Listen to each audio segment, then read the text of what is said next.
the shadowed corners of racing's memory, yesterday's champions await their triumphant return, patiently biding their time on the sidelines. And now, the wait is over. They are back.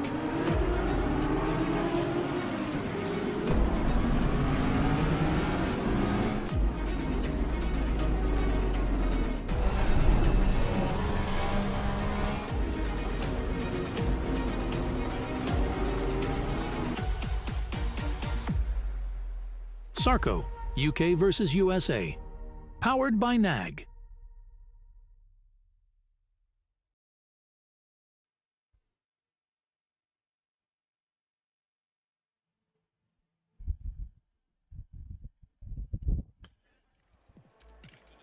Good evening, everybody. Welcome Wednesday Night Racing once again. The format has changed. We go to 75 minutes. We are racing around Brands Hatch. And in the commentary box, I have Carl Lawrence. Hello, everybody. 3 for 3. We've had 3 for 3. Load shedding schedules just lined up. Well, that's absolutely freaking amazing. We are a little bit rushed. We're just getting up our a live screen. So enough of our faces and my face. Let's get that up because we already have some of the drivers going out onto the track. It is a one-lap flyer. And Carl, we heard in the driver's briefing, the conditions have been mixed the entire week in terms of some of the guys that are trying to get out, and you can see it is raining. When was the last time we saw rain on the SARCO server?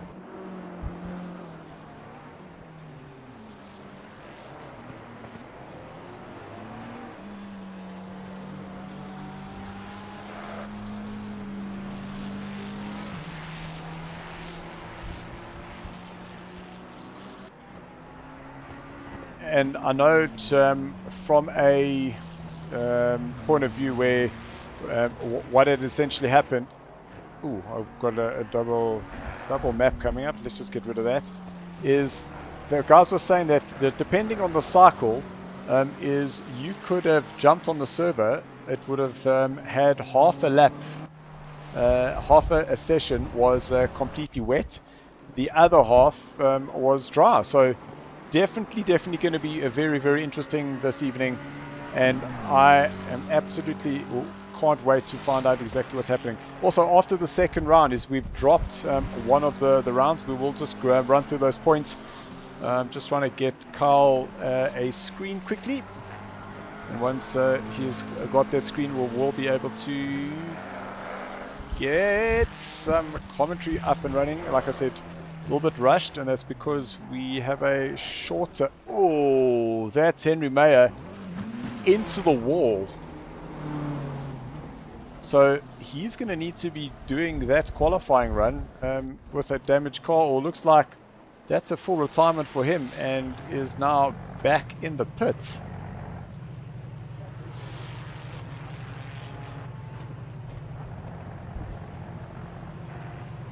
Well,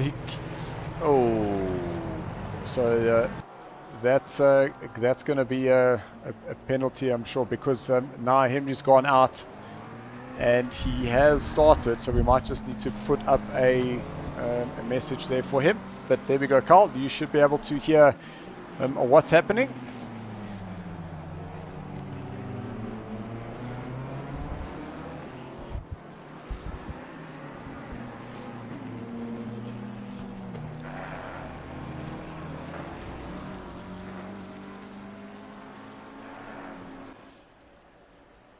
Well, what I am able to do is we are able to say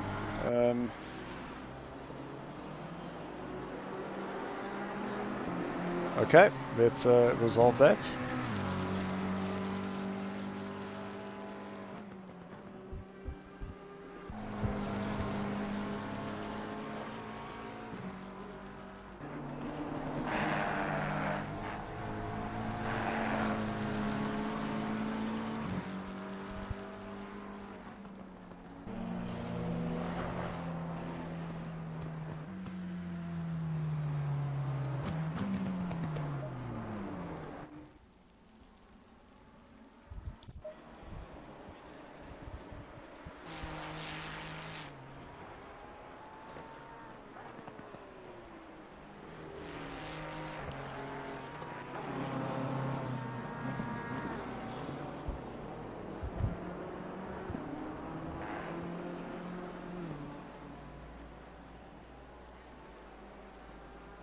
There we go. We should be up and running. So, guys, we are here. There is still 10 minutes left of the qualifying. Christopher Radloff has just put in that fastest lap time, 28.0, 28.4 for Aiden Russell. Let's get this window reopened.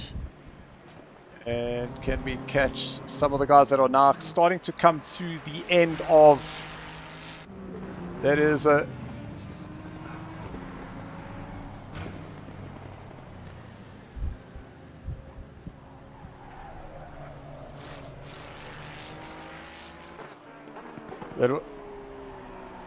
That is a skits indeed. So Chris Heinecker coming through the last corner turn in number 9. And he has already done an outlap, so he's going to cross the line. That's going to get him up into 4th place. Next, coming around, that's Malosi Sabata. He's joined, again, missed last week, currently on his outlap. We've got Shamil Mohammed doing, looks, this is a flying lap for him. You can see he does have a time there, and he got very close to coming off up at the top of the hill there.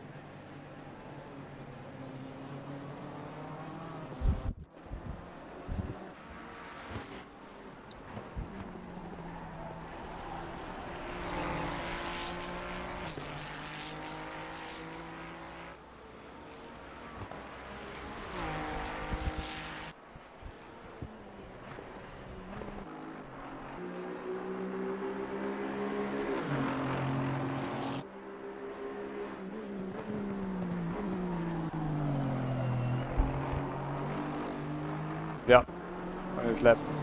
Another driver, Stephen Kutsia, he's out on a warm-up lap for himself. Malote, he's going to be the next driver that's going to come around and put up a time.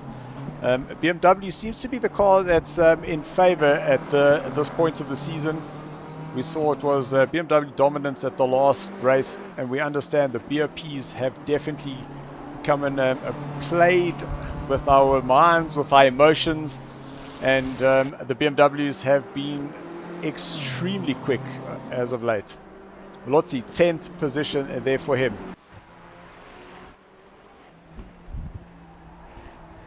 So Kieran Patterson, a newcomer to the racing here this evening.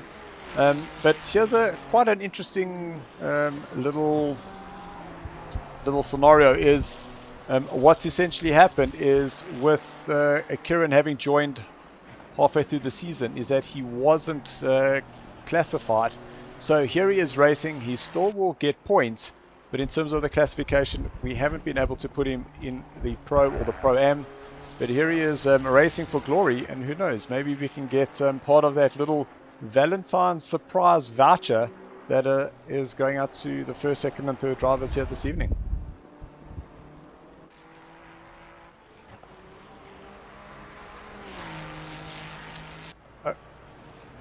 So that is...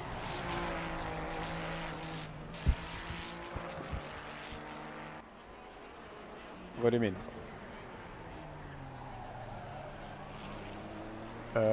That's not according to what I'm seeing, because I'm definitely getting, unless there's something that's clicked off. Stand by. So guys on the stream, can you just confirm that you are not hearing, or you are hearing Carl?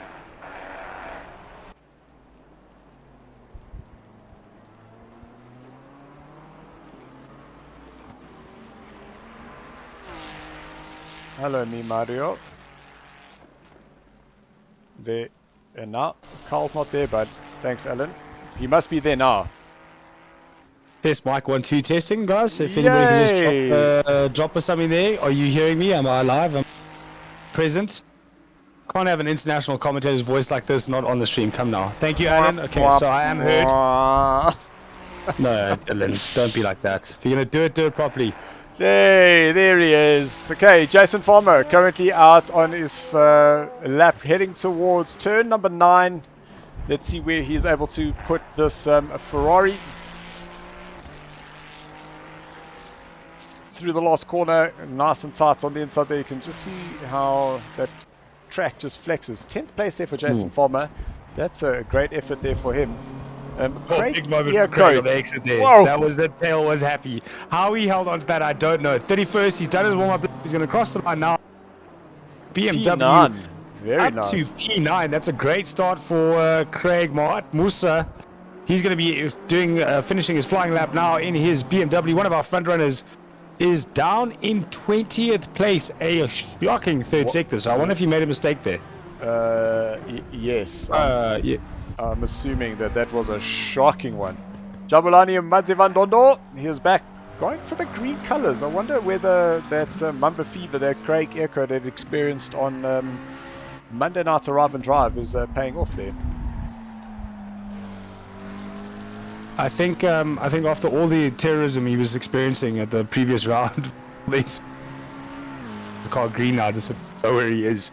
Because poor Jabulani, he was caught up in I think 2 or 3 front pack battles, and he had 3 or 4 cars going around him left and right. So I think maybe that green was just to let people know they can see.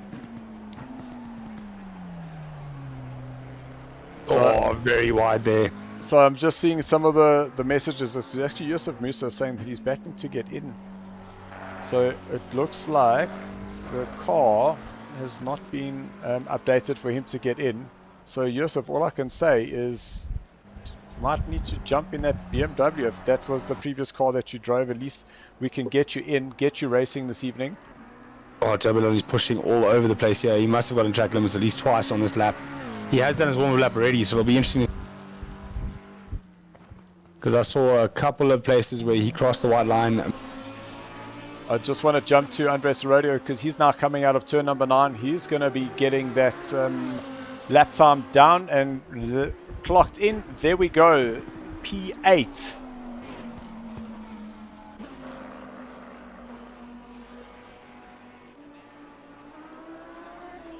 Muad Musa did that lap in the dry, sipping a cup of coffee. Oh my goodness. So it's starting now already. We've got 3 minutes left of qualifying and quite a few cars still left to cross the start-finish line for their lap. Jabulani just, I think, giving up on that. I think you realize that lap wasn't going to happen. So I think a back-of-the-grid start is going to be coming for Jabulani Madzivandondo. Unfortunately. So and exiting that lap rather than trying to finish a already invalidated lap, I assume. And here's the thing, is that we've got Stefan Kutzer, Yobe, Smith, Meyer, Madzivandondo, and Fenta, who have not put in a lap time. And there's a car, Gerard Pretorius. You can see, hold on, maybe you can just change this camera angle, because it's showing that there's a yellow flag. I'm so confused on what's going on here. Because it's showing him on the track all the way down here just before turn 4, but yeah, that's very, very strange. Bit of a glitch in the matrix there for Gerard Pretorius. He's already done his flying lap though, puts him in 20th. A lot of drivers we're seeing lower down than usual because of the change, and a lot of drivers we're seeing moving up the field because of change in weather, so it's going to mix things up a bit. As Yusuf Musa is on a circuit now, he's yet to do his lap, so this will be his sighter lap before he gets to the start-finish line to start a out lap and a flyer, I'm assuming. Or no, sorry, straight into a flyer. Yeah. So down in 32nd. Oh, BMW things. And we saw BMW things last week. Coming off the corner there at Alton Park, definitely that last corner was all up to shenanigans. But just to get some clarity, Mohamed Musa did that in the dry, meaning he had dry tires on and was still able to qualify himself. I've lost him. Where's Mohamed? There we go. So Mohamed Musa, dry setup, and I hope he's going to put the wets on. But who knows what happens? We don't know. You're going to be qualifying in the wets and racing in the dry, so it's going to be interesting to see which one of those two it is. During the race as well, or if not wet. You have it's one compulsory stop over 75 minutes. Do you fill up high, fill up heavy? No. If it's raining and hope for dry? There's no need to. You got to. Oh, hold on. You got to put tires on. You got to change the tires. You understand my question though. If it's raining, do you fill up the tank and hope for it to dry? We don't know. We love it, and this is what we want. The unexpected. This is almost like the perfect settings that we don't know, because everyone has to do a pit. When it's going to happen, we don't know. Are you going to risk it for the biscuit in terms of taking the wets further than you should, in the hope that hang on to it just about. That was well done, a Yusuf. BMW doing all of the BMW things. That was so here we come. I'm entering the next drift. That was well held. No, that was and the thing is, he did it twice in a row. So it looks like people that aren't going to be getting in that lap is Stephen Kutsia, Lucas Jobert, Stephen Smith, Henry Mayer, Jabulani, and Paul Fenter. So a lot of drivers are expecting to be quick, starting at... Oh, he's wide again. Hang on to it. That Skechers car is looking sketchy out there. It is all over the place on the back end of that BMW. Doing BMW things, as Dylan likes to call it. He's coming up to finish his flyer. Last we have on track to finish qualifying. He's got one more corner to go. And it's the trickiest one of the lot. Look how it just cambers away from you while you're trying to get on the power. And then up the hill you go again. If you don't get a good down the main straight, close to the wall you should be. Pick up that slipstream from the concrete wall, down the finish line. And a 133 dead puts him in 24th place. And that brings to an end qualifying 100%. For this 75-minute endurance event. So just a question that's come through from Alan on the stream. Oh, how's that camera view? That's pretty sick. That's new. I haven't seen that before. Yeah, Jimmy's doing a good job tonight. Hats off, Jimmy. Great job. So, interestingly enough, Alan's question was, do they need to put tires? They need to put fuel? This is going to be one of the questions that I would love to ask him back, with him being a commentator himself, is to say, there is compulsory tires, but if we look at the weather, it looks damp. There's no rain, but is the track wet? What is it saying? It's saying sunny. It's saying clear. Oh, goodness. So qualified. Clear weather. Oh, gosh. They have to put tires. So the question is, will it rain later? Will people go and pit early? Hoping... I'm gambling. I'm going long stint. I'm gambling. I'm not doing the short stint and then tires. It has to be long stint gamble. Challenge of note, nice boys from Alan. Thank you, Alan. I think Dylan came up with a great idea here. Changing weather as Aiden. Very, very, very, very bright pink BMW just catches my eye there, and I lost my entire train of thought. Seeing that pink and white BMW of Aiden Russell next to Christopher Radloff. The two of them on the front row of the grid, followed by Patterson in third, Domingo fourth, Ottens fifth, Skutter in sixth, Heineke seventh, Serodio eighth, Lotus ninth, and Lanesburg 10th. I said we're missing a couple of the regulars, but there is quite a few up there that we've seen battle it. Definitely one I'm going to be watching is Serodio. That man has moved through the field more often than not in every round that I've watched of SARCO. So definitely a driver I think I'm going to watch on the start. And if you guys, you did miss it, just in terms of some of the crazy moves that we had, is we had four drivers. It was Borthma, Lorero, Lotus, and Mazivandondo going towards turn number 6. I know the track is damp. I know it's not raining, but the track is damp. So the challenge is: are you putting on slicks or are you putting on the wets? That's going to be the big question. Kieran Patterson, though, first race with us, third on the grid. Great qualifying for him. Skitter in 6th place as we're lining up on the warm-up lap. Serodio He was aggressively trying to get a heat there, so I wonder if he's maybe not on. Get ready. This race underway. 75 minutes of racing here. Ooh, go It's with already NAG. very tight. Oh, we're going to go into the right hand here. This is notorious for ending a race, or we're giving you a good one because things have gone wrong more often. But at the back there, 2 or 3 drivers colliding with each other, and we can't go back there right now. Turn 2, it's a Sham Domingo under attack. That Porsche of Chris Heineke. They're going to go side by side into turn 3, and it's going to be, Serodio was looking down the inside. Next corner is a left-hander. He's going to be looking at the inside. On the brakes they go. Heineke late on the brakes. And on the right-hand side was an Alpha 1 Esports car as well, running wide there. But unfortunately, we couldn't see who that was. Craig Earcoat in a little bit of contact on the screen there, but he seems to be in 10th place and holding himself. Christopher Radloff, though, whole shot for him in first place and being chased down by that bright pink BMW. I'm almost sure Russell does that just to irritate the person's mirrors. No, 100%. There's that rear having a little snap there with Christopher coming out of turn number 6.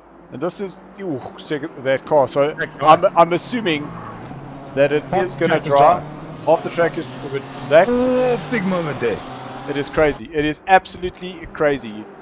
This is the commentator's dream. It is mixed conditions to the T. I am very, very impressed with Patterson, though. Just joining the series and up into 3rd place there, hanging on with it. But he's got Serodio looking very, very right. Chris Heineke there.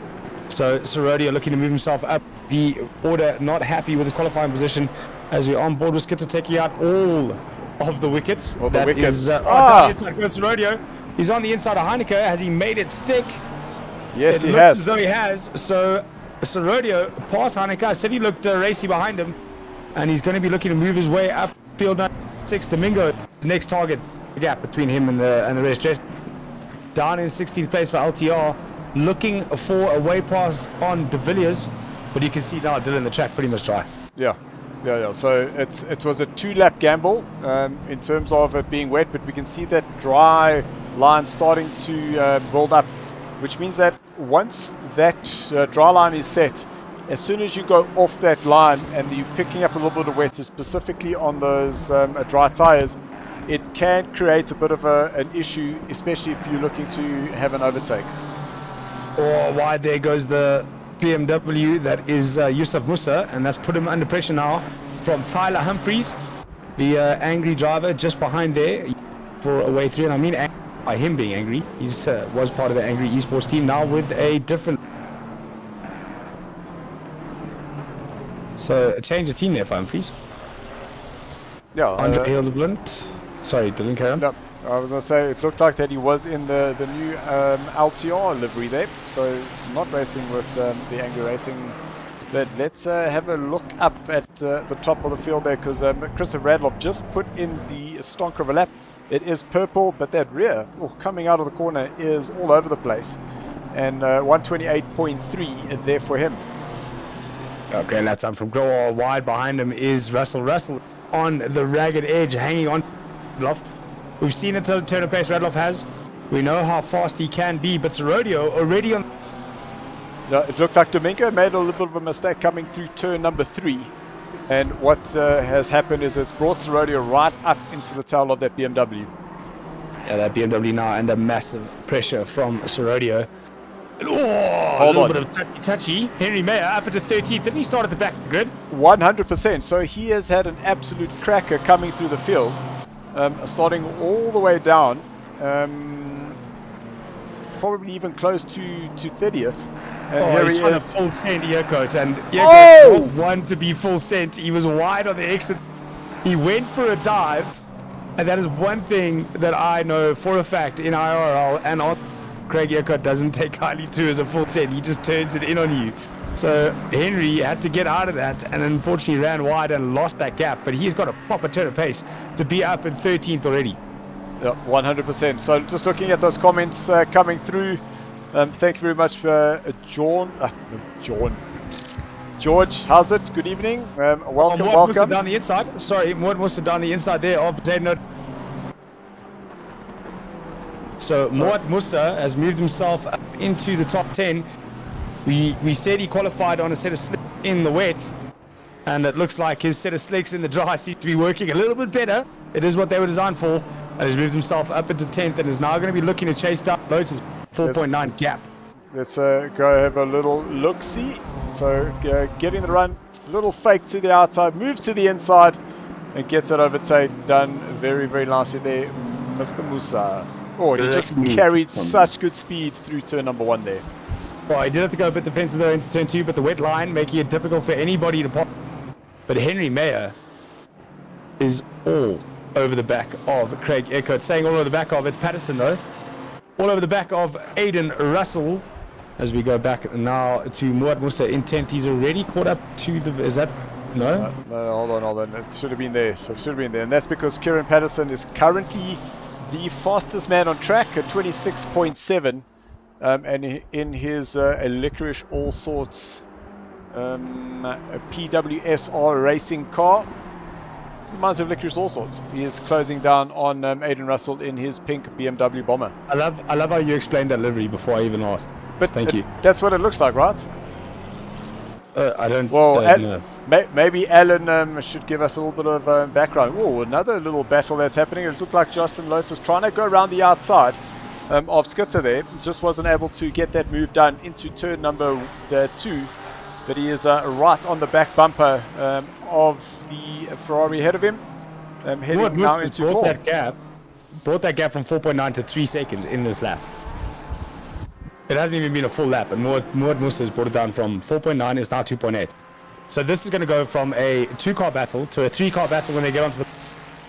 And then a 4-car battle when Muad Musa joins. Big battle as usual, as we used to in the SARCO series, sponsored by NAG.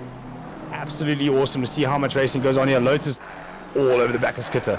He was so late on the brakes there. He's definitely going to be close enough to make a move at the end of this lap, if not earlier. I think someone should tell Moorhat that his wipers are still on, or maybe it's helping him go quicker. It's aerodynamics. But look at that. The sun is shining. The rain is going away. 4 years of progress on the traditional black and yellow original team livery. Just subtle changes each year. Fantastic. Look, and the reality is that as soon as people see those colors, they know exactly what car it is. 100%. That's pretty awesome. That's pretty awesome. Pink looking very popular at the moment. Serodio all over the back of Domingo, still looking for a way past. When I say all over the back, he's right up underneath that boot. If he opens it, the Hurricane GT3 will be right there. But Domingo managing to hang on. And regardless of the pace, because Serodio caught him rather quickly. You said there was a mistake. I do actually recall that, so maybe that's brought him closer. Yeah. But still struggling to find a way past. This track isn't easy to pass on. It has to be a full send. You got to lick that stamp. Otherwise it isn't happening. But just behind there, it looked like an Alpha 1 Ferrari under map pressure. That is correct. Well, that is Justin Lotus trying to make a mover again around the outside of Skitter. Is he going to try the cross? Keep it off the wall, keep it off the wall, keep it off the wall. Great save. Wow. Well, Mohat Musa's going, thank you very much for that. I'm definitely going to come have a little piece of this action. Yeah, I think Justin just panel beating his Ferrari, so it looks more like a Lotus. I saw what you did there. Did you? Jabalani getting in the middle again. This is right the outside they're going to go. And hold your line. Hold your line. Hold your line. There we go. There we go. We're good. Well, Brandon DeSantos saying, awesome save there, Justin. We definitely agree with you too. Oh, look who's come to play. Henry Mayer up into 12th place, closing up on the back of Marco the Zelenote. Marco also a newcomer here, and here he is fighting in the top 10. He is going to have Henry Mayer having a go. That rear just let go. Henry should be able to send it down on the inside, and a pretty easy overtake in the end there. Yeah, I think Andre Mazzone knew better to chase that, but now he does seem to have a run on the McLaren into turn 4, but wise enough not to have a go. He can see Craig Eckert coming, so Craig Eckert could be benefiting from the fact that he's placed to bear, but it's definitely brought him closer to Bezeno. So now Eckert going to be looking for a way past on Bezeno, hopefully in the next couple of laps.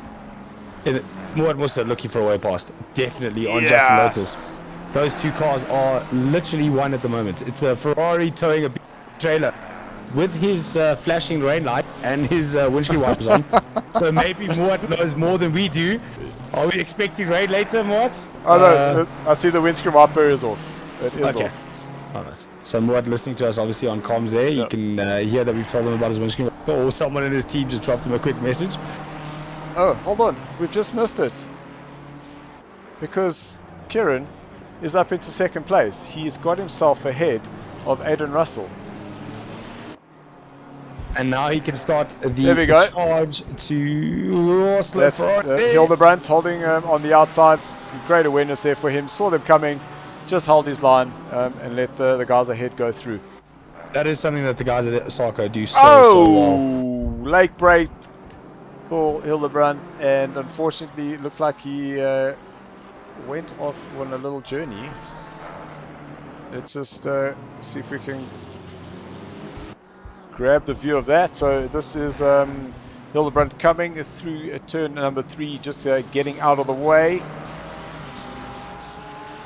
So coming back on, he's now still on the grass, getting back on the track. Just didn't get enough track there before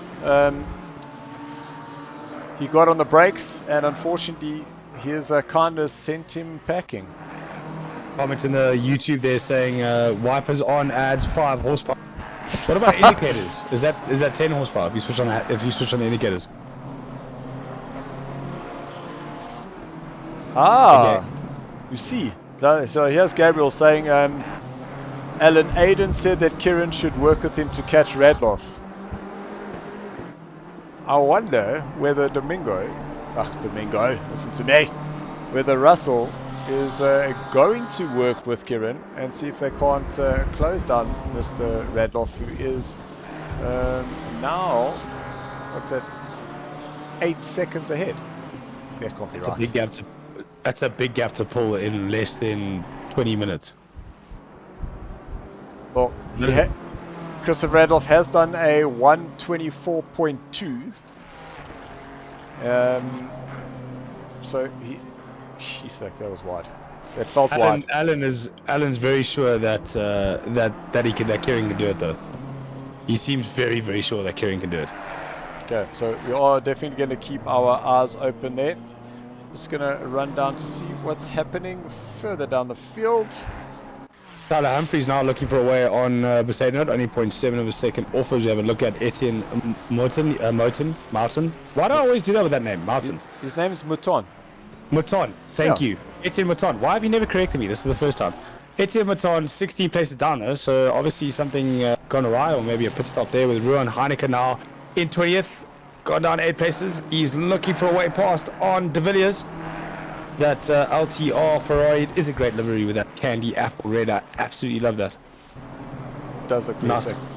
I'll tell you which car I am really enjoying, and that is the LTR candy red apple, as you said it, but in the Aston Martin. Alan giving me a bit of an uphill there, saying mountain. So that's it. It's now mountain from now on, Etienne. I'm sorry, mate. Alan's just giving you the nickname. It's now mountain. Oh, so Etienne with a massive mountain to climb. Looking for a way up the field. Oh, driver gone there. That sketches BMW. That's Yusuf Musa at turn 1. So easy to get wrong. He's gone defensive. Oh, no. Direction twice. No, I think what he was trying to do is that he was slow, trying to move over. De Villiers went that way, realized that, oh shit, but he's gone the wrong way. Changes lines. Yusuf panic, went the other way. Because we also know that Yusuf is not driving a car that he hasn't practiced in, because she's supposed to be in a Ferrari. So De Villiers and Musa having a lap there up the hill. Thanks for the dance, ladies. It was good to watch. But they're back on track now, and they're moving back into the racing. Will chasing down Sabata, who started P17. Go Mountain, Brandon. Thank you. Definitely. See, it's stuck now. Yeah. That's it. He's ruined. He's absolutely ruined. Let's have a look. Check in with Tyler Humphries. 0.3 in his Porsche behind Besaidnot. And Besaidnot made a mistake on the exit there, so he's feeling the pressure from Humphries. Tyler all over the back of him. He's going to go around the outside. straight. He got on the power nice and early, and he got that done. with very little can't even speak right now. That was effort. Very little effort. He got such a great run out of that fight. Great drive from Tyler Humphries. He's up 12 places into P13. That is a great jump. Speaking of a way up, though, Henry Mayer up into 11th from his back of the grid start. I'm looking for. You're 100% correct, and he's doing 124.9s. Going about the same pace as Justin Losas at the moment, 124.6. Muad Musa down the inside though, he's going to make that move stick because it was a big moment from the Ferrari. So Muad Musa past Skitter, and I think that was just a little bit of too much pressure, and unfortunately Skitter just couldn't keep it on the circuit on the exit, and that's just allowed a clean from Muad Musa. He's up 14 places, he's into P8, he's one of our championship contenders, and now on the charge 2.5 seconds to catch Chris Heineke in 7th. So, I don't understand what's going on here in terms of, because if we look at the timing on the top left there, it says that's the gap between Christopher Radloff and Kieran, but it's saying there's 11 laps difference. Something's not right there. Anyway, so we have a view of Christopher Radloff. There he is, and we should see Kieran's not far off. 124 dead was Christopher Radloff's last time. What was the last? Kieran Patterson. He closed up 0.3, 123.7.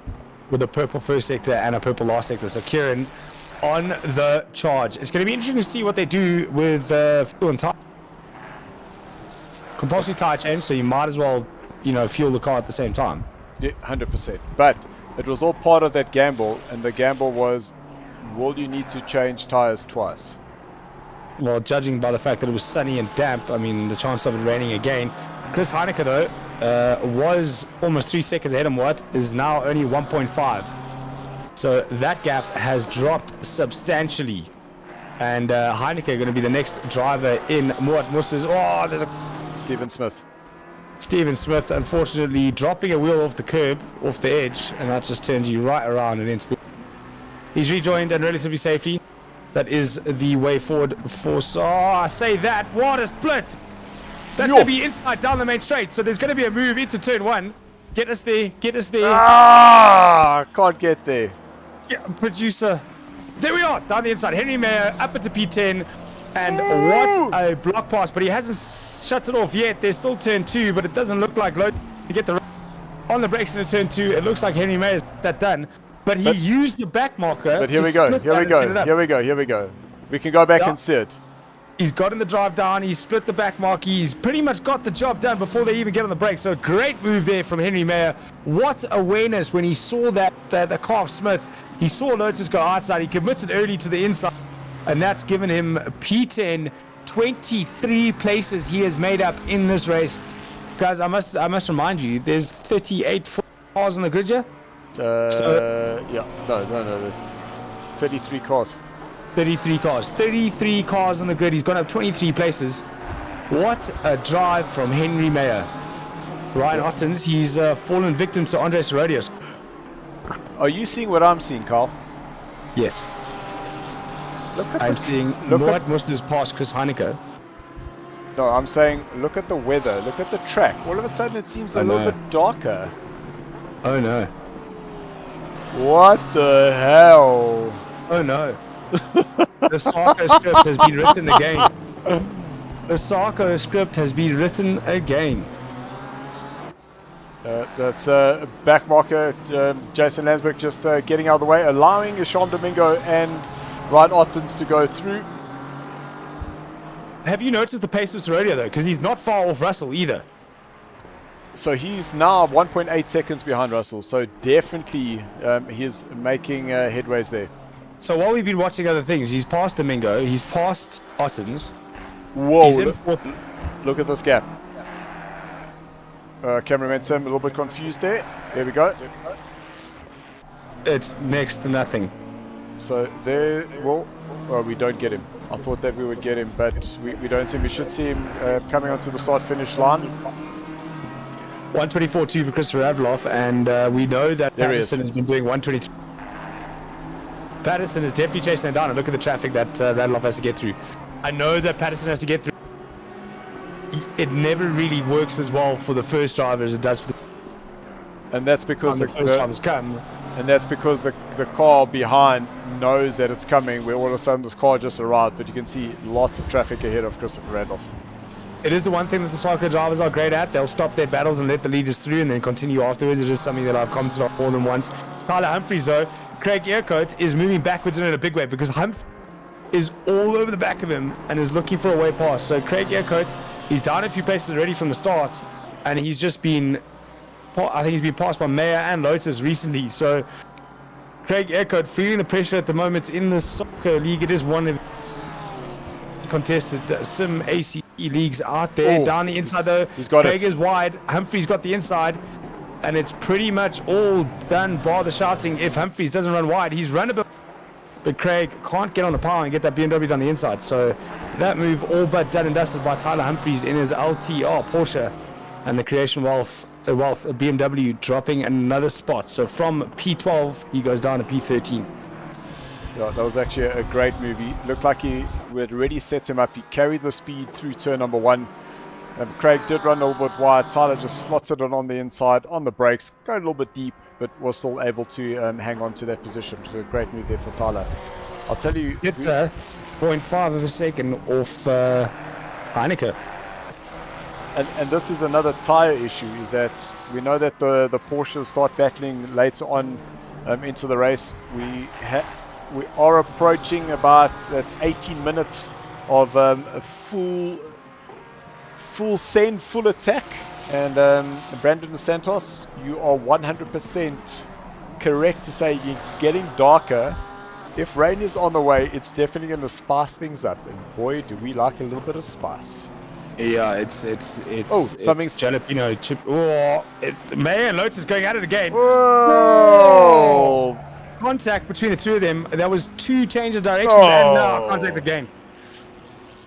So Lotus not having it all his own way today. Are we going to get a yes? The inside he goes in one, taking his place back, and it looks like Humphries has gone for the switchback. He's gotten it done, and then a full send down the inside from Lotus. Could he have given some more room? Maybe. But that was a late lunge from Lotus. So I think a 50-50 there, Dylan. Yeah, but we'll definitely have to just go back, look at the replay. You've got to see all the onboards, get an understanding exactly what was going on there.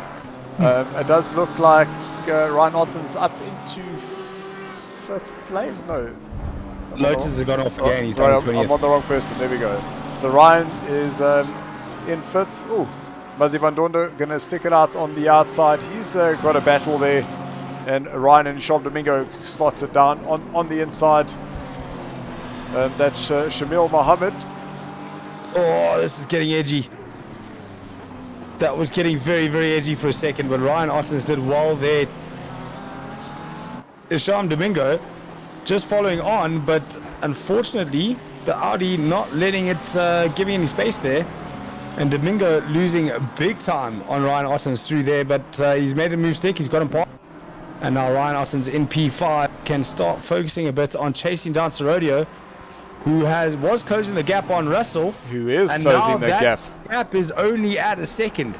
So 4 places up from Serodio, 8th place starts, up it. And now looking for a podium. Russell does... Oh, sticks a wheel in the dirt. Oh, hold on. There's another move and shaker, as you like to say. And that is Mr. Paul Fenter getting onto the back of Mr. Earcoat. Earcoat's gone down a few because he was in 12th, 13th place. He's now gone down to 80th. Take from Earcoat there is dropped. Oh, big defensive move there from Craig. Like, going to be shutting this door. Not only have I shut that door, I've double padlocked it and put a solid steel bar between it because he wasn't letting that Aston Martin off get past him just there. But Paul Fenter, he's up 10 places already, and he definitely looks like he's got the pace to get past. Christopher Radloff, though, he is under pressure from Patterson. Patterson is down the inside. Radloff, is Patterson going to hold him to the inside and go? But it's raining! It's raining! What the hell? We've just seen these two get together. They're on slicks now, and they're right back. This is for the lead, ladies and gentlemen. It's been an absolute chase down from Patterson. Whoa! We called it. We said we might see some rain later on, and it's here. It's arrived. This is going to shake up the entire Farmer early in the pits. So Farmer has gone and straight into the pits. These boys, unfortunately, have just missed pit lane as it's raining. No way. So they've got a whole nother half a lap to fix, and they're battling it out for the lead. So I think Patterson backed off a little bit. Why is he so? He does on slicks in the rain. He's going to have to go into pits. He knows Radloff as well. So now it's who gets into the pit as fast as possible without getting a penalty, and gets out that pit lane as fast as possible without a penalty, and that's going to be a change for the lead. So we're definitely going to see these two dive into the pits. They have to. He's right at the back of that. Oh, he's not going to the pits. They're both staying out.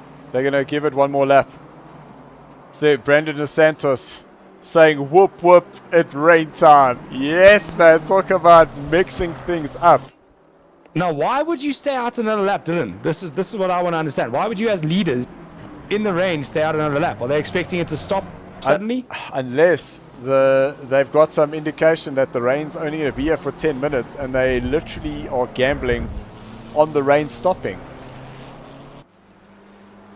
Oh, so we're seeing for a battle for the lead on very, very warm slicks, thankfully, in the wet. But that heat isn't going to stay in that tire forever, and that BMW is doing a lot of BMW things.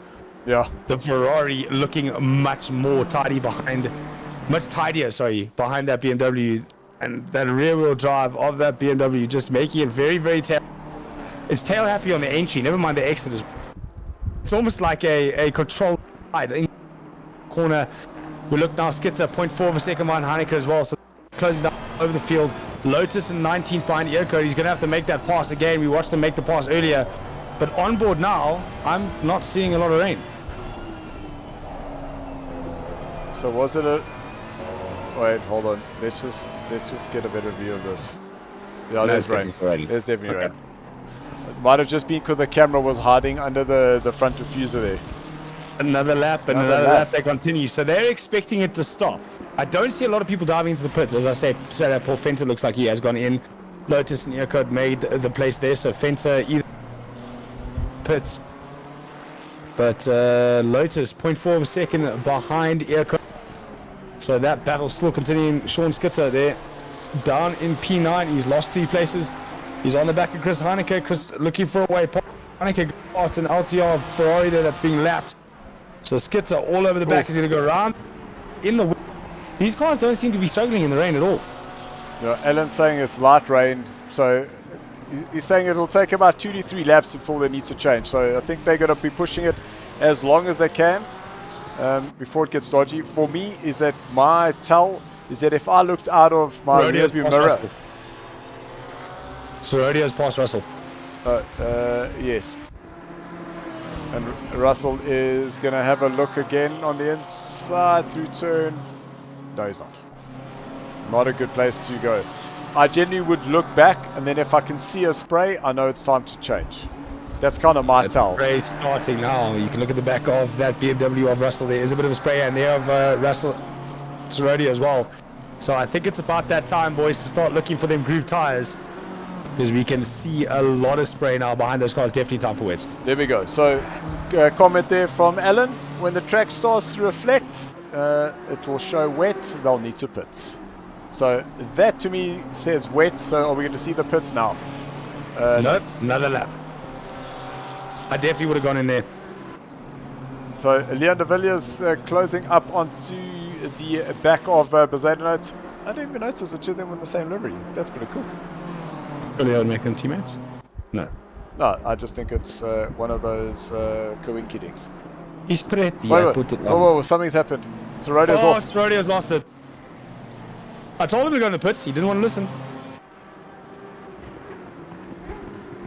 Into turn 1 he goes. He's wide of the apex. Oh! Lost it under power.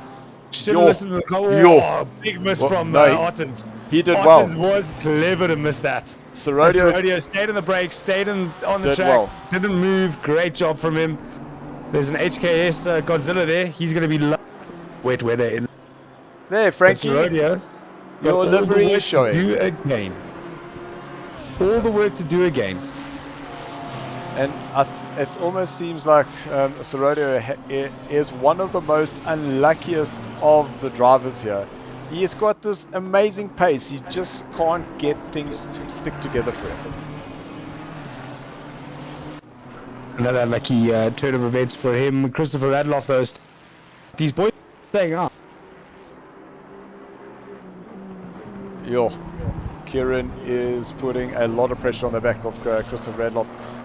From a lap time, you can see down to 1:31s. These guys were circulating in the mid 24s, so the pace is definitely coming down. And it's definitely too wet for 6 now. I mean, they were doing 28s on wets, so that crossover's happened. They're into the 31s, 32s, so they definitely have to the back. You know, my mind should have done it a lap ago. I think that's Paul Fenter ahead of them.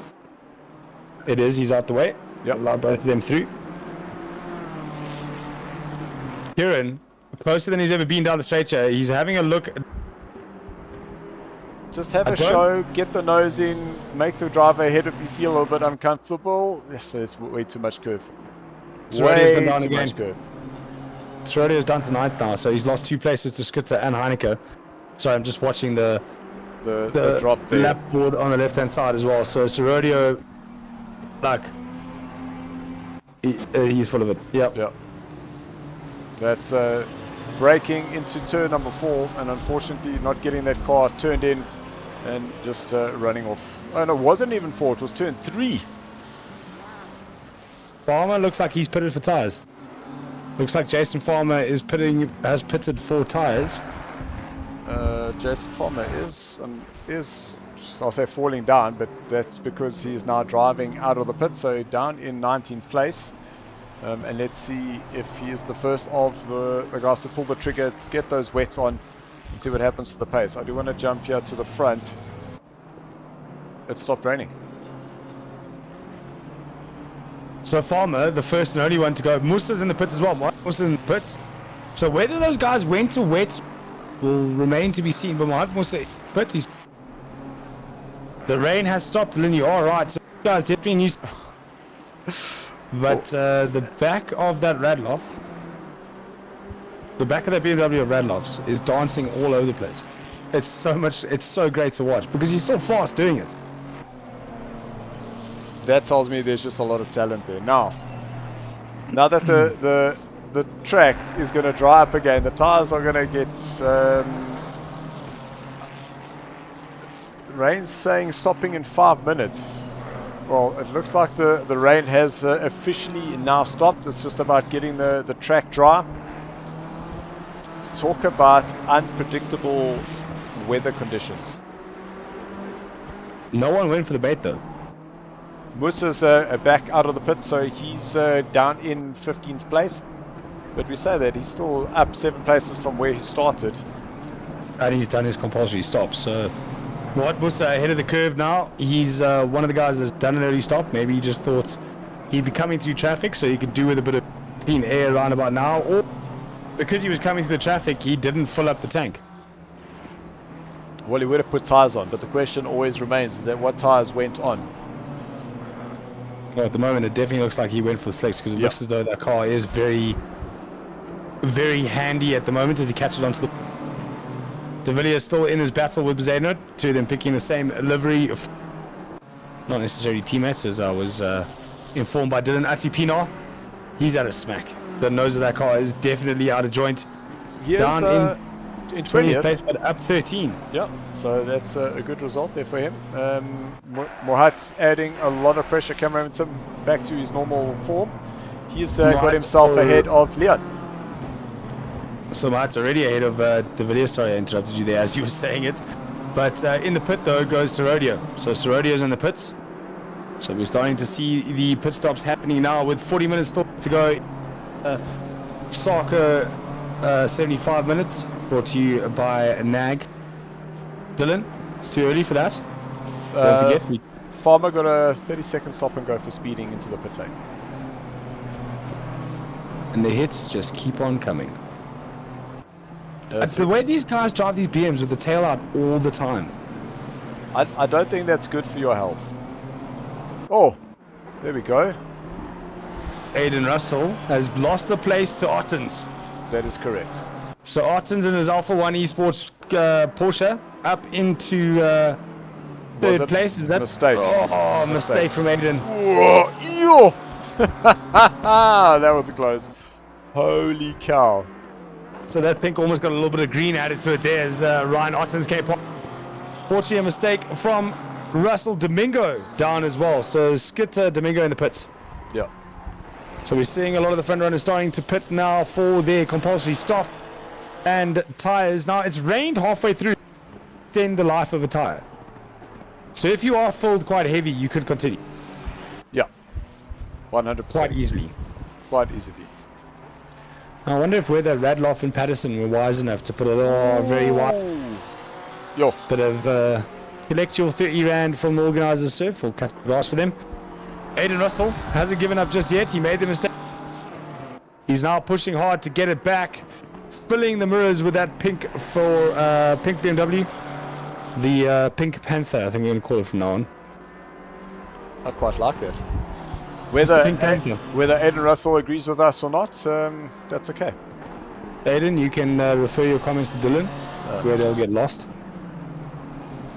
Sabata in 10th place. Moat Musa going past, and just in front. Sabata having a great race, up 7 places. Asham Domingo, he's stopped. He's down 8. Oh! 2 cars out there. It's Heineke that was collected with that, and Craig Yokote has also lost a place to Serodio in this. Heineke still trying to get himself, Heineke that is, get himself turned around. Yokote up into 16th. He's past Ron now. So he's lost the place to Serodio and past Yokote. Oh!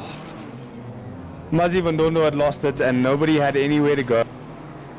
That is just an unfortunate incident.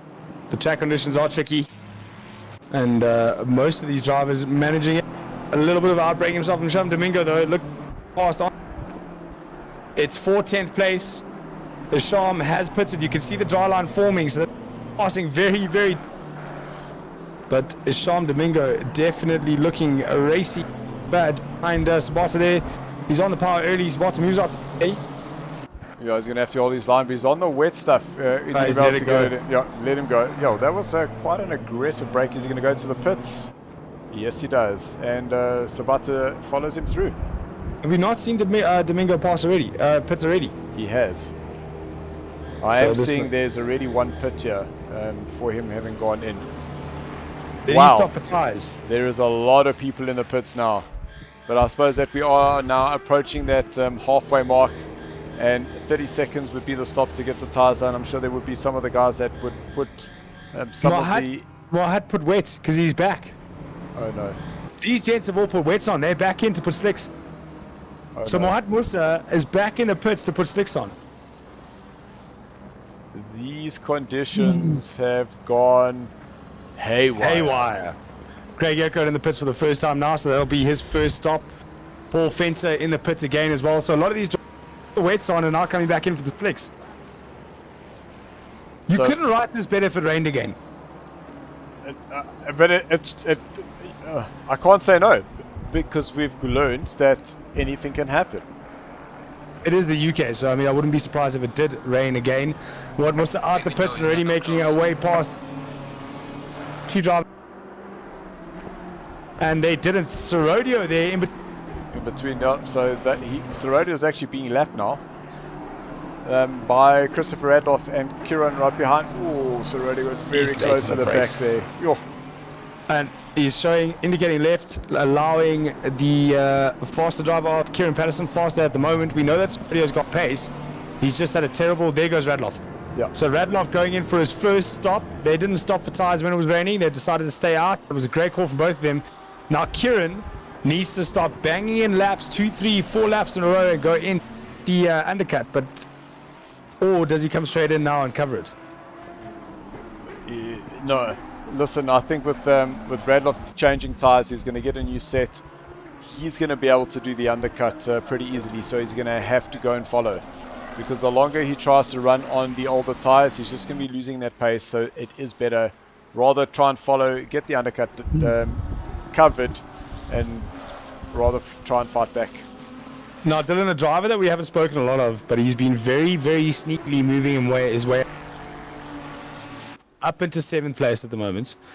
These two leaders, though, are so far ahead that Sorodio, 6th place on the road, is just behind Kieran Russell in a lap down. That is correct. But Henry Mayer up 26 places. He's up in 7th. He gets past Muzzy Van Dondo there on the inside. His fellow McLaren. And Muzzy Van Dondo not doing that. He knows he's getting lapped, but great driving from Henry. 26 places up in this event.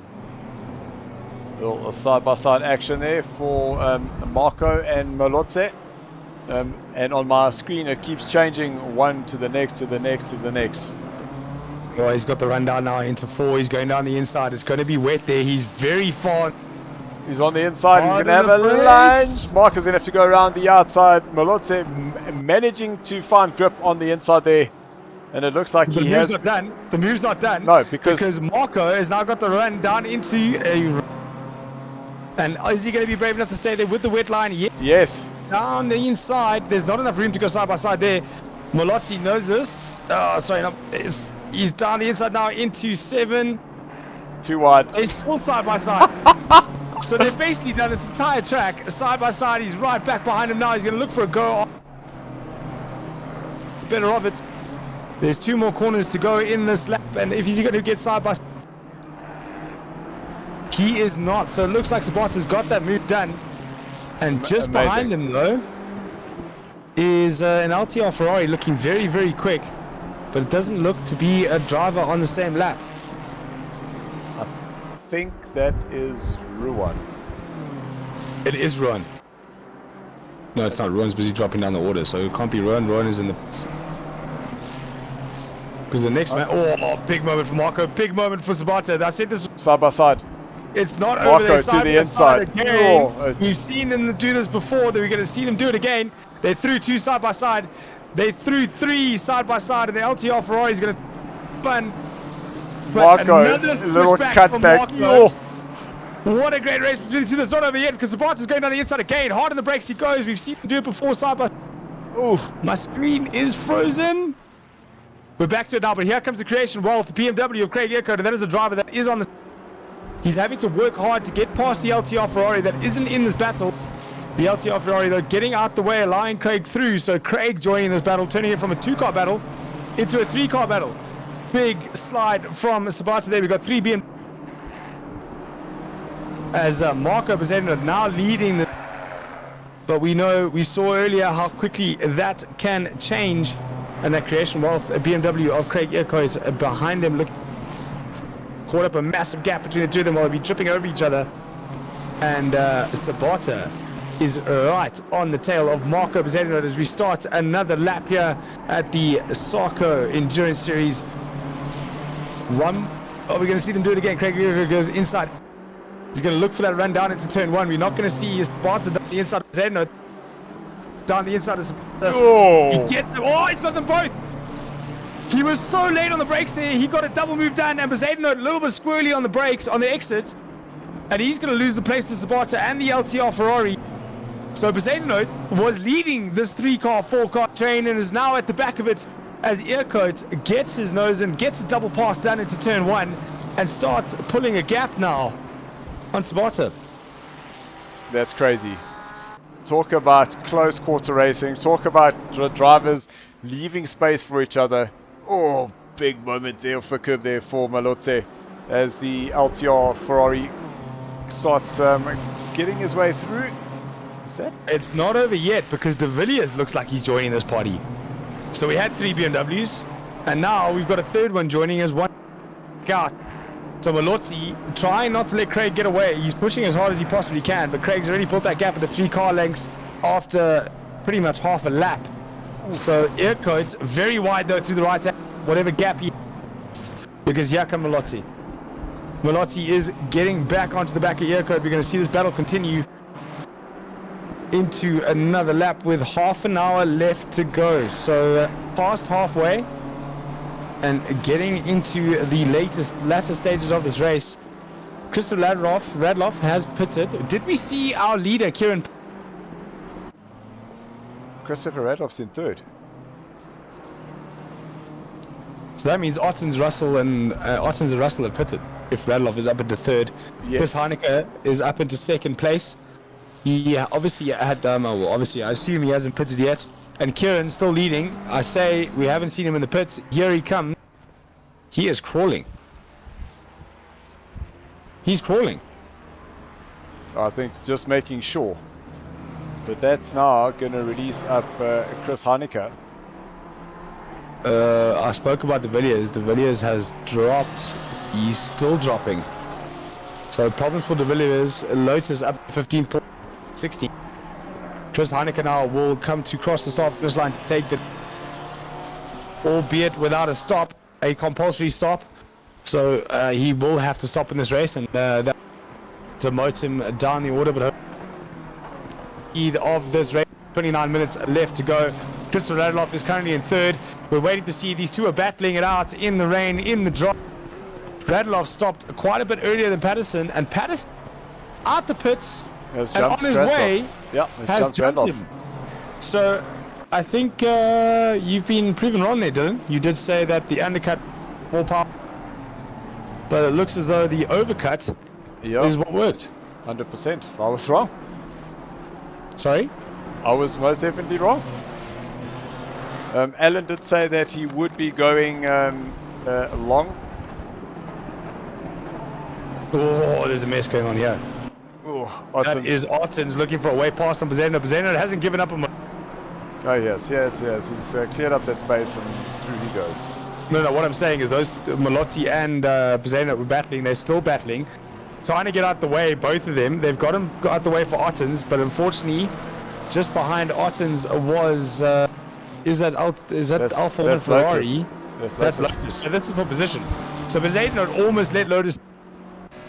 But it's actually for position. We're on board now with Lotus. We know he's got big pace. Sorry, I'm looking for that one. I missed it again. There we go. He didn't get it right. Lotus is there. I don't know if Bazeno knows. Down to the brakes he goes. And that move is done. Great. Nail-biting stuff there from Lotus. He's had a bit of a time with things, but he's moved himself up into 14th place. He's got him past Bazeno. Now Bazeno just... And let Lotus pull him onto the back of Malotzi again, and we can see that fight continue. Craig Earcote, though, we saw him get past these two, and he's all but checked out. 12th place, 4.6 seconds ahead of Malotzi. So Earcote all out there on his own as we look at Lotus trying to close that gap. It's a second. He's going to have to pull it down a bit more in this lap. Chris Heineke, though, in the pits. From P1 into the pits, so that pulls lets Kieran Patterson go into first place. Ryan Ottens into third.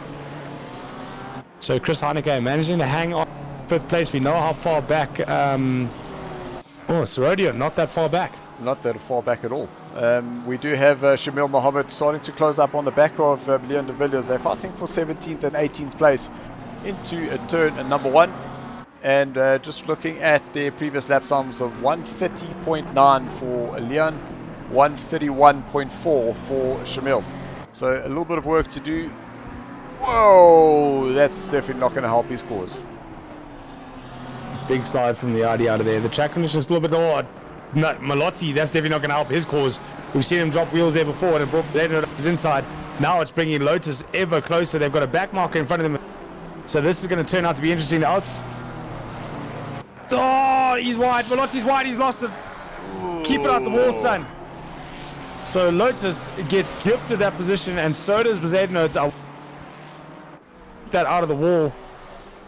For his sake, I hope so. He's had a great race so far, qualifying in the top 10 at one stage, and now unfortunately dropped down to 16th place. Good news for Fenter, though. He's gained a place. He's up to 15th, and Malotzi rejoined. Looking, though, he's pushing on.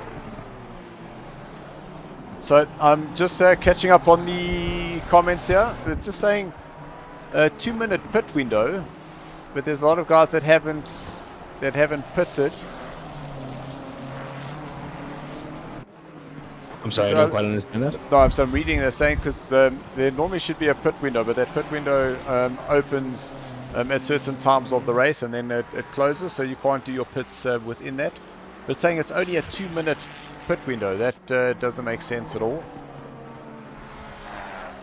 And Brandon Santos saying the pit window has not closed. So it looks like there's a little bit of confusion for the drivers in terms of when the pit window actually opened and closed.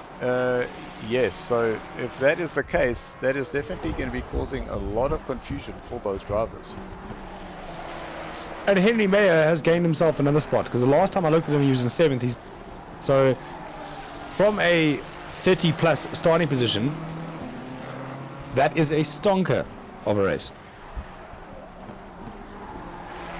Let's go have a little look.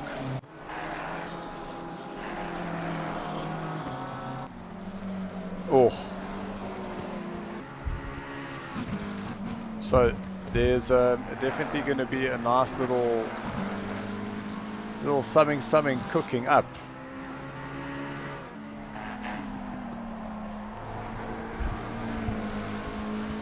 Because let's see, Alan Patton saying Serodio, Russell, Kutzer, Zeta notes. Are those some of the guys that haven't pitted? Because on my side, I got everyone barring Shamil Mohammed, who hasn't pitted. Jabulani losing it going into turn number 1. That's McLaren just getting itself a little bit sideways. Henry Mayer. There we go. P6, man. What a drive from Henry Mayer. Up from 27th, and we know that in terms of his qualifying, did not go according to plan. Binned it on the outside, put on the wall, returned to pits. We did catch him doing it, so did tell him he needed to return to pits, and there, qualified for 27, away he goes. There was a driver of the day award that we were, us as commentators were giving. I'd definitely give it to Henry Mayer from back of the grid. Ruan Heineke though, he's moving his way back up the field. We saw a few oopsies for him down in the P18 at the moment. It's 6 places down from the start, so we know he's got a little bit of turn of pace.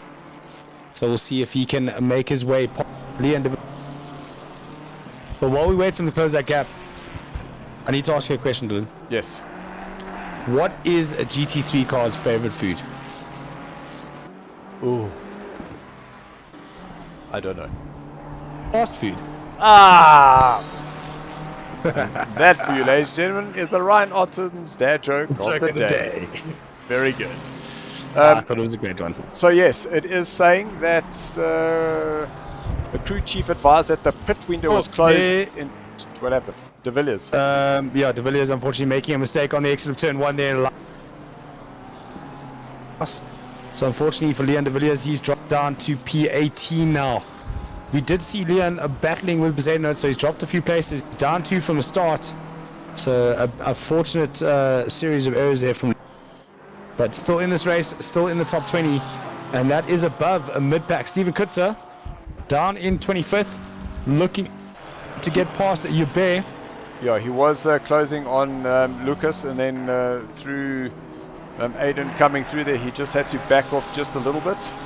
There's quite a bit of damage on the front of Aiden Russell's car at the moment, so I wonder if something didn't happen to him. Is he still running P3? Oh! Good moment there. To the outside goes Kutsia. Lucas Hubert on the inside. Looks like he's got the run down the hill here into the final corner. He's hard on the brakes. Have a send. There we go. Great move. He's had a full send and a great move, but he hasn't got it done yet because he's going to run a bit wide. But unfortunately, Hubert ran a bit late as well, trying to defend that move. Couldn't get the run down the main straight. Back to a battle here. It's Mountain getting out the way. Doesn't want to get climbed over by Mohammed there. So Mountain letting him through, and he's down the inside of the... Oh! So, talk about taking advantage. So, unfortunately for Mohammed is that he had to contend with Musa going through and still fighting in the background. He has been able to keep it up. So, the guys, just clarify something, is that in terms of the pit windows, if it looked like the pit window hasn't functioned correctly, that should not have been the case. It should have been the same as what we have in our normal 60 minutes. The results as we see it here is how the points will be calculated. We won't be using the total end game as that reference, so we will just make sure that we got it all on the stream, just to be clear. But no driver will be penalized for that pit window. So Stefan was wide. Sorry, didn't mean to interrupt you. It looked like he was going to pin it there from that angle. There was a lot of grass. A lot of grass in there. You bear getting well out the way there for a car going past. I'm not sure who that was. Ferrari very, very sideways. It looked like Ruud Heineke. So the track is dry once again. 19 minutes left. Anything can happen. Christopher Radloff just giving the little flashes there to the LTR driver. I think that is Ulrich de Jager in the blue wheels. Yeah. Heart in throat moment for Christopher Radloff, because Dylan Hall, the commentator, said Christopher Radloff second, anything can happen. Why? No, I'm not having that one being Why? put on me. I know it didn't happen, so it doesn't have to, but it was close. Yeah, it was close to say the least. Fastest lap for Christopher Radloff, he's 3,318 seconds with the leader. I'm sure That is so right. Well, okay, let's see. There's Kieran coming up behind Mazimandorda, exiting out of turn 2. We don't have him, so Kieran having a little dive to the inside there through turn number 3 and starting to open up a gap there. There's Christopher Radloff coming out of turn 3 himself. So what is that, about 6 seconds or so? Yeah, around that. So Kieran Patterson, he got the overcut done, but it doesn't look like he has the turn of pace he had earlier. Chris Radloff 124.1. What is Patterson running at the moment? So Patterson did a 25.8, Radloff 24.1 were the last laps. 1.2 seconds that he's gained in that lap. So Christopher definitely got a massive turn of pace at the moment. And too happy with that for in the latter part of this race. 18 minutes left to go. Let's see if Christopher Radloff can keep that pace up. He's down one position. He did start pole. He is on the ragged edge with that BMW, and every time he does that, he is just so fast. I would be heart and throat moments on the exit of every corner if I was driving that car. And he just seems to do it corner after corner after corner. It's actually become part of his driving style. Yeah. When in doubt, flat out. And that's his mantra. No Radloff. I mean lift off. No lift off. Well, it's flat out, bud. That's Christopher Radloff. Oh, look at that. Full commit, full send, round the outside, clears Jabulani. And from a lap time, he was 0.1 quicker than Kieran that lap. Still 17 minutes left to go. Purple middle sector, so we can see Radloff chasing hard to get onto the back of Kieran Patterson. We estimate the gap about 5 seconds. We can't quite see at the moment. We are Terry and timing Okay, isn't 1 quite 1,000, 2 1,000, 3 1,000, 4 1,000. There we go, 4 seconds. Okay, very accurate scientific count out there from Dylan. Thank you very much, Dylan Hall.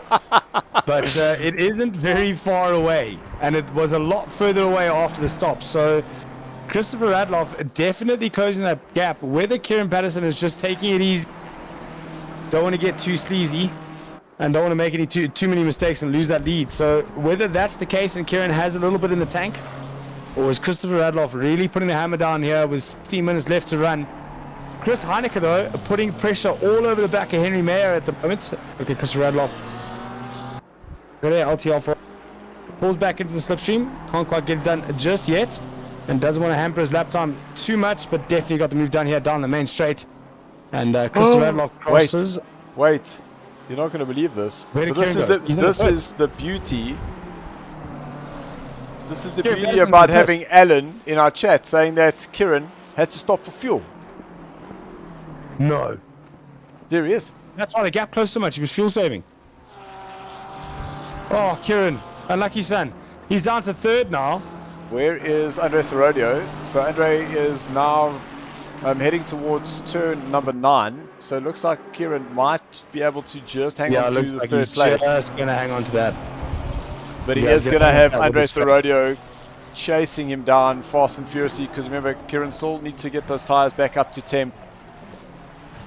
Yeah, but it's quite a big gap. I think Kieran's got that handle with the amount of pace that he's got. So Kieran getting the fuel calculation the second time round, but Chris Heineke all over the back. I was saying all over the back, but then he lost it through one, so a bit late.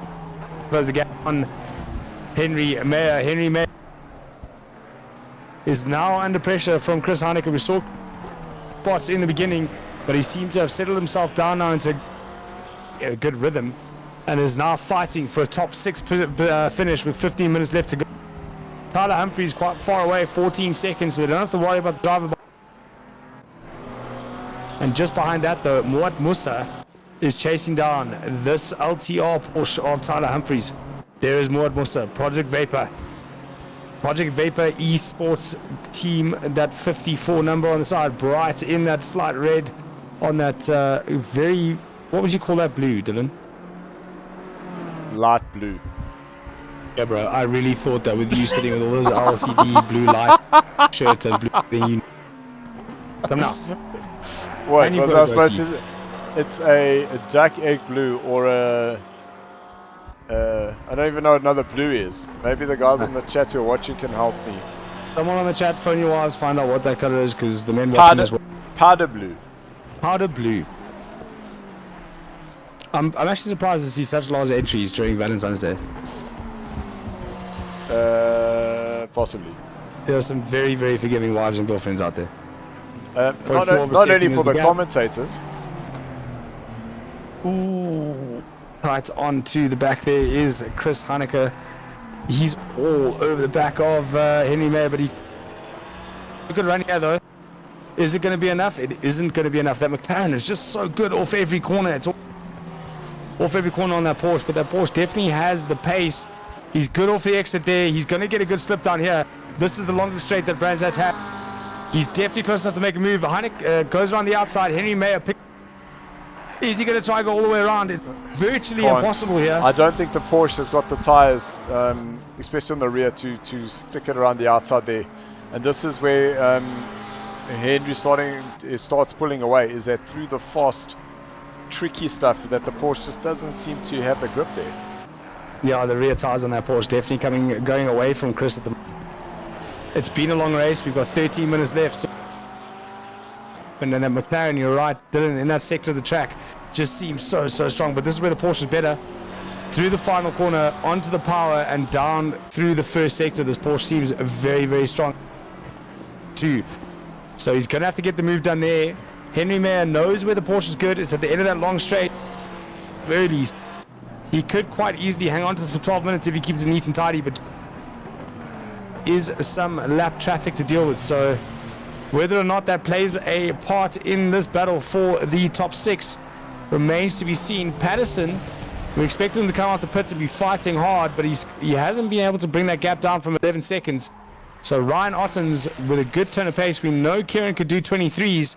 He's currently sitting at 24.4s, so not quite. Oh! Who was that? Lotus. It looked like a white, yeah.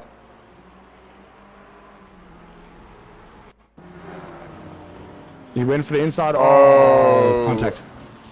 Okay, so it was both, but it was actually Shamil Mohammed who was in the middle of the track there. Even Sorodio slow. What's happened? Oh, he might have just slowed down to just avoid all the incident. Yeah. Kieran now is catching onto the back of Lotus. Ruan Heineke moving his way up to Villiers, but quite a big gap, 1.2. Down the inside, big Zend. Lotus gets out the way. He sees it coming. Great bit of driving there from our SARCO. Yo, and look at these guys are still having a go now, catching up to Stephen Smith. But Chris sticks it up on the rear bumper of the McLaren and has a go through turn number 1. He's in it. For a second there, looked like he was going to have a little late lunge into turn 2. It did definitely look like a full send, but I think Henry was wise to it. He turned it onto the... So closing that gap, closing that door as soon as possible. I think he saw coming move and made sure it wasn't possible. But this is where we saw the Porsche strong. Yeah. Is he going to go defensive early? He stayed on the inside. Chris was wise this time. He didn't go outside early. But Henry has made that McLaren... Oh, he's moved twice. He's managed to stay in the middle of the circuit, so that wouldn't be called a... And through that sector where the Porsche's the strongest, Henry wise enough to close it off for him. So this battle is going to continue for another 10 minutes at least. Let's just have a look through the field to see what else is exciting that's currently going on. I did see Oh, in the wall there on the outside. Looked like the Porsche. Porsche. There was a Porsche parked backwards in the wall there on the outside. Marco Bzednut. That's not a Porsche. It just had him as caution. Oh, there's somebody we haven't seen much of this evening. And look at that, Paul Fento. P15 there for him, up 14 places. I say he's had a quiet race because look, there he is stuck 13 seconds behind Bzednut and 22 seconds ahead of Sabata. On the time machine it says 1 second behind Bzednut. No, that's 13 seconds. No, sir. Oh, jeez, like. Okay, you're right. It's been long. Yeah. Oh, Henry's lost the place. Yeah. Heineken's got past him, so that must have been through turn 3. We're going to go back and have a look. There we go. It's through the lap traffic. Opportunistic move. What a move. What an opportunistic move from Chris Heineke. Set it up early, got the cutback on Mayer because he was making the pass. I think. So Heineke getting the move done on the turn of Henry Mayer and has opened that gap up to a second already, 1.2 now. So Chris definitely had the turn of pace, definitely was quicker, and is now starting to grow that back gap as he gets into the back of Godzilla. Moves over to the right hand side. Sure, and Chris Heineke, it looks like those reins have just been released and he is absolutely flying away. Yeah, the floodgates have opened. He's 1.2 seconds up now in just over half. So Chris Heineke definitely was way quicker. And Henry Mayer did so well to keep him behind as long as he did. And Chris Heineke, even with that move, he was able to go half a second quicker on his previous lap. So it does look like Mayer was just hanging him out a bit to dry. Importantly though, 3.3 seconds off Aiden Russell with 24.5s. We'd say low 24 for Chris Heineke at the moment. So maybe those rear tires haven't gone away. As I say that, he puts in the bin. Yeah, that was on you, Carl. That was on you. All on me. I'll take it. Can't argue. So, Ruan Heineke, he is closing up onto the back of Sabata. And I kept saying it because I kept watching the gap and I was able to read it at that time. And he was within half a second. But then you bring in the traffic and Ruan Heineke just dropped back a little bit. Bzednut has just lost a position to Paul the Wall Fenter. So Paul the Wall Fenter's got him past, but Bzednut just behind him though. So Aiden, trying to keep Heineke behind him, is now in traffic. There's a mistake. Bzednut got the back end way out. How did he hang on to that? No ways. No ways. That's crazy. That car, there's no ways you can bring it back from there. That's just impossible. That was an almost 90-degree angle. I think he's got extra turning space on that wheel or whatever. But he's not giving up yet. Marco Bzednut, we've seen him side by side all the way through the back of that BMW all over the place. Yeah, sorry. 13 places up. He's had a caution. But we go back now to Marco Bzednut chasing down Paul the Wolf. And it was that caution that got my attention. That's why I quickly jumped onto Mohat. No worries. As Marco Bzednut being clever, using the extra slip provided by Mazi van Dondo to keep that gap between himself and Fenter. Just behind that is Chris Heineke, and he's chasing down the pink. Mazi van Dondo, was he going back for a pass there? No. Getting out the way. I think it was just getting out the way. Yeah, getting out the way of Chris Heineke there. So Chris chasing down the car just in front of you. You can see the pink BMW of Russell. You can see that from space, but we can at least see it just in front of this shot as they come down the main straight. There's Paul the Wolf Fenter, and just in front of him is Aiden Russell in the Pink Panther. And Chris Heineke is the man chasing him down. It was 3. So half a second he's taken out in this lap, and he's got the toe of Marco Bzednut down the main straight. He can use it if he gets the move done quickly into turn 2. So into turn 1 he goes early on the power. Marco a bit wide, so he's got the run. Marco's going to get out the way. He's gained the slip and he's got the pass done early. So that's definitely going to help him. And look at that, 2.5 seconds was the gap on the brakes in turn 2. It's now 2.8 on the exit. So a quick 3/10 taken out of that gap of Aiden Russell. And if Aiden's not careful, he's going to be going from 5th to 6th with 5 minutes left to run in this race. And just from a lap time point of view, 24.8 for Russell, 24.7 for Hanneke. So not too much separating those two drivers at this moment, but you can just see the gains that Chris is currently making, carving his way through the field. And it could have to do with the way that Aiden himself had to get through the traffic. Yeah, it looks like Chris just got a little bit luckier with where he picked the traffic up on the exit of the slipstream all the way down. Fenton to do the same. Fenton's used Aiden to his advantage though to get away from Zaydenote. He's stayed pretty much within range of the gap. Stayed very much the same since he so wise enough to let through the faster driver, get chase, use it to your advantage. But here's Fenton again with a massive down. Oh! A lot going on there.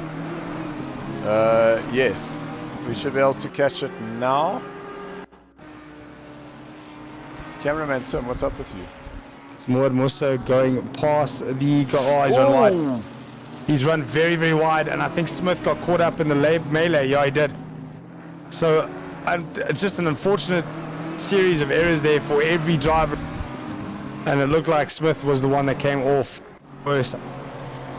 Chris Hanneke P6, he's passed Fenter, and he's brought that gap down to 1.8 seconds. Chris Hanneke is pumping in the fast laps at the moment.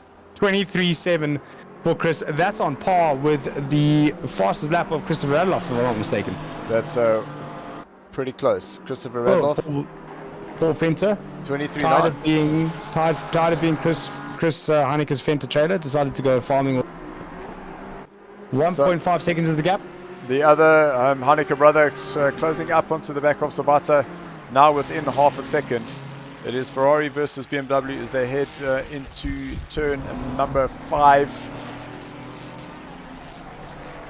And it's too wide between Mohammed Mazibandondo and now Chris Hanneke is going to be joining the party very soon.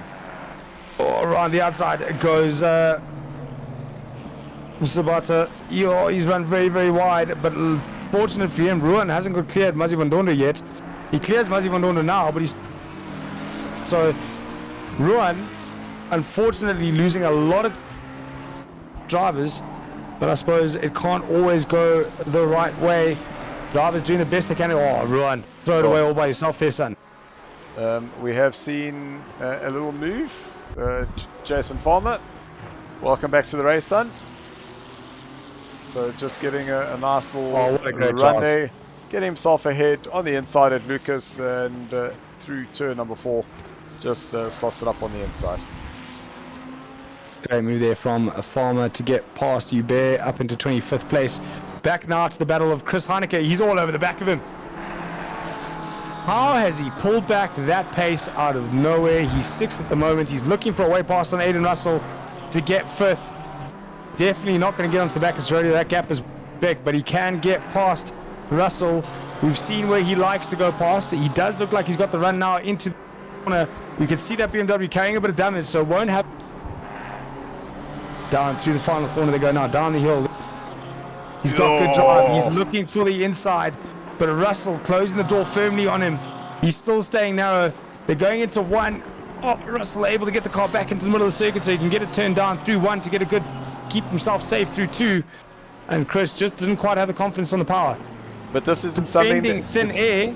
It's not something Russell that Chris is not aware of doing. Remember, he chased Henry for 4 or 5 laps doing the exact same thing. It's just going to be amount of time, and I say amount of time. He's only got this lap plus 1 more to find the opportunity to get ahead. We've seen how strong he is out of here, though. We've seen how good his line is out of here. We've seen. There we go. That's confirmation. Christopher Radloff. His last lap begins now. So we're on our last lap. Christopher Radloff is our current leader. Hopefully we see this battle end before we have to go and watch Christopher Radloff finish out the win. Chris Hanneke didn't look as strong up that back straight as he was on. Very good there. So where is the strongest sector for this Porsche? We know he's quicker by some distance. He's getting edgy. He's running a bit wide. Uninformed of it. So he's got what's left of this lap and 1 more. He's all over the... He's got the run. Is he close enough? We know that Russell's going to go defensive early out of... We know he's not comfortable there. They get on the power now. We can see Russell slow on the power. He's defensive early. Does that mean this Porsche going to power all the way around the outside? Going to just yet. He's right up the bumper. He's going for the outside line. He needs to get that cutback done nice and cleanly. He gets turned in. Doesn't quite find the curb though. Oof. And that's going to ruin his run down. Russell, is he going to defend? No, he's not. Oh, late for the brakes he goes. We know what lap. Full send down the inside. Small bit of contact. Russell's hung onto it. But what a full send from Chris. Got the car stopped and turned in somehow. Small amount of contact. But that's what you can expect on the last lap move. As I'm sure we're going to go over now. There we go. There Christopher Radloff. He will come home in first place. Big slide there for him. I'm sure he's pretty happy with that. Ryan Ottens up 3 places. Started in 5th, finishing 2nd. I'm sure he'll be pretty happy with that. 2nd place there for him. Then Kieran Patterson, the newcomer, coming out of the last corner. He had that race in the bag though. He'll cross the line in 3rd, but he definitely had the race. Oh, showing off front. 4 places into 4th. Great drive from him. We saw a couple of excursions, as we've seen before, but somehow Chris Heineke's down to 7th. What? So Mayer has gotten Chris Heineke back. There's Heineke there behind fences, right. So he must have made an error. So flash Russell, of lights from Aiden Russell. Can we go back at all? No, we would have missed it because it's on a 20-second count back. So Heineke 7th, Humphreys in 8th, Mohat Musa is going to come home in 9th place, Skitter 10th, Domingo in 11th, 12th is Earcoat, Lotus 13, 14th is Paul Fenter, 15 Marco Bezzadano, then it is, I'm going to have to go quickly, Malotse, Heineke. Okay, you read them, I'll click. Go. Diaga, Martin, Bjerkes, Mohammed, Musa in 23rd, Pinar in 24th, Farmer 25th, Hubert 26th, Kutza 27th, Terry Wolford down in 28th, Pretorius in 29th, Stephen Smith, we saw him spin there in 30th, Hildebrand 31st, and Mazi Vandondo in 32nd place. Mazi Vandondo throwing some donuts there for us. Thank you very much, Mazi Vandondo. Showing off, busy, and there comes the rain, Dylan. Look at that, there comes the rain. No One way. or 2 more laps of this race would have made it very, very... Honestly, cannot have asked for a crazier lap, or rain, crazier conditions. Just absolutely incredible. The Oaks, I'm sure, are going to be very, very happy getting away from these British tracks. We are headed to the US leg of the US versus America. Guys, we are going to get our top 3 into the chat, and we'll definitely take it from there. Before we do that, Sarge, how's it? Is it like to watch racing again? Chantilly is saying, well done, Ottens Alpha 1, awesome driving, everyone. Etienne, pit window. So there was definitely some sort of a glitch that had come up through there, guys. We'll have a look, but like I said, from a pit window point of view, is that the results that we have captured on the stream, that is the results that we're going to be using. That is how everybody had finished. So we're not going to be taking any penalties that are applied to the game. I can see stop and goes all the way through some of there's 130-second penalties added here. Definitely some sort of glitch that we will look into and see what had happened there. But let's get our podium guys in, and let's go and see how they found these crazy conditions, and let's have a chat.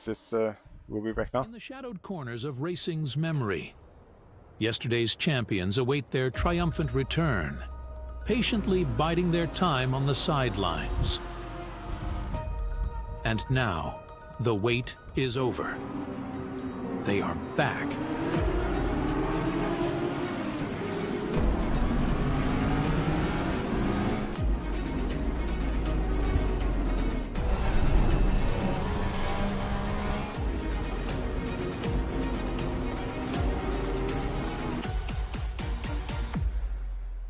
SARCO, UK versus USA.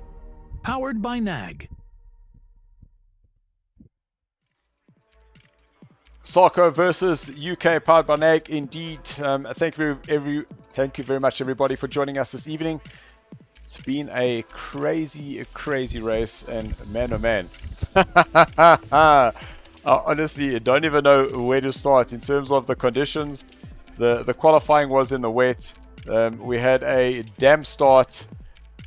It went dry. It then rained, and understand that there's some weird issues in terms of a glitch that came up with our pit window. So we'll definitely look into that. But let's have a look.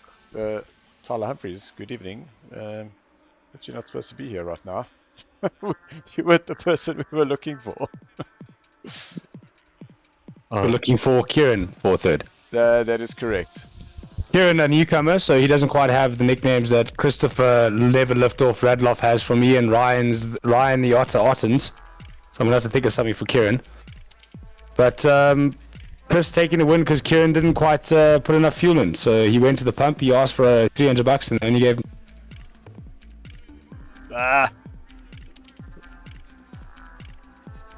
Charles trying to read Kieran's message, but let's go back. Okay, let's go to you and Mr. Ottens while we try and get Kieran in. Second place for you.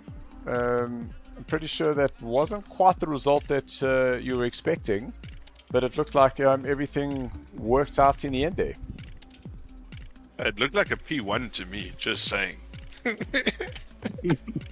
For some reason, the leader was laps ahead. It didn't make sense.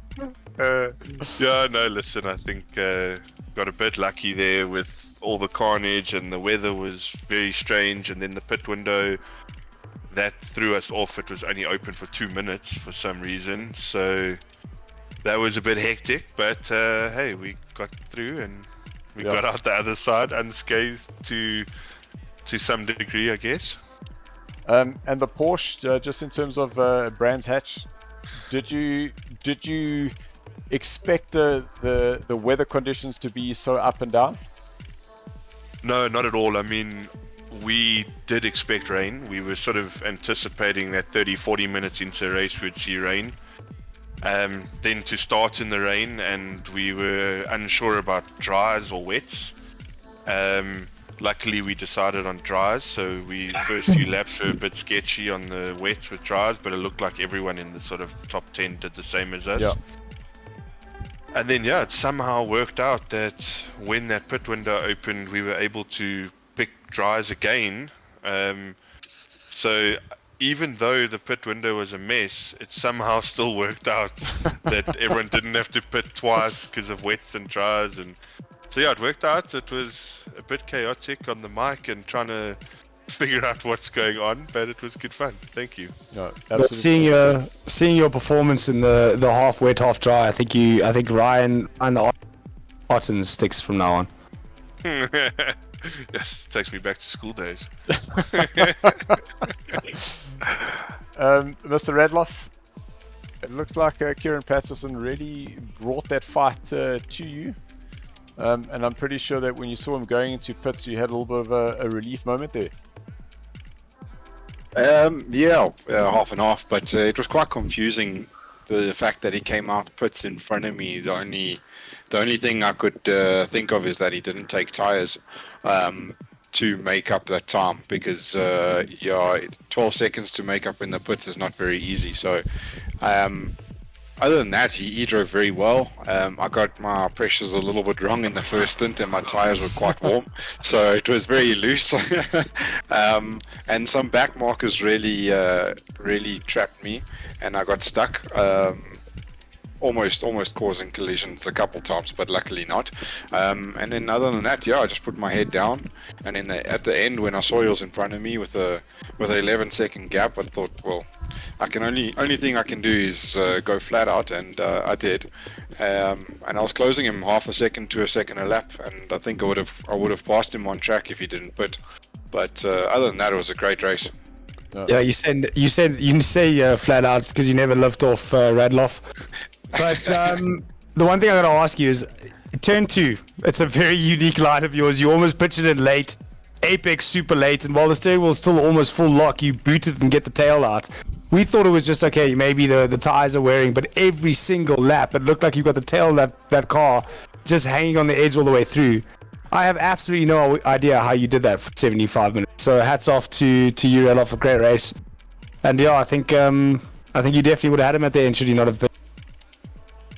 Yeah, thanks so much. Yeah, it was this thing battles to get out of that hairpin, so when in doubt, flat out, and yeah, that was that put on the show for the rest, I guess. Yeah, 100%. Well, here is Kieran, who has joined us in the chat. Welcome, Kieran. Your first Wednesday night race here with us. Quite an interesting race there, chasing down Christopher and having to go and pit again for fuel. Yeah, it was always going to be tough, knowing the BM had a serious BOP advantage to everyone else. So yeah, it was a very interesting race with the conditions as what they were, always on and off with rain and dry and rain and dry, which is great. I mean, it's always entertaining for the fans, but yeah, rather annoying about the whole pit window scenario. I think it ruined a very nice race.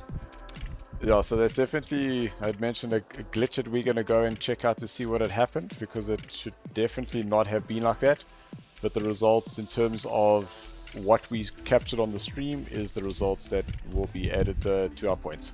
But a great race there for you, and I hope you look forward to the little, how we say,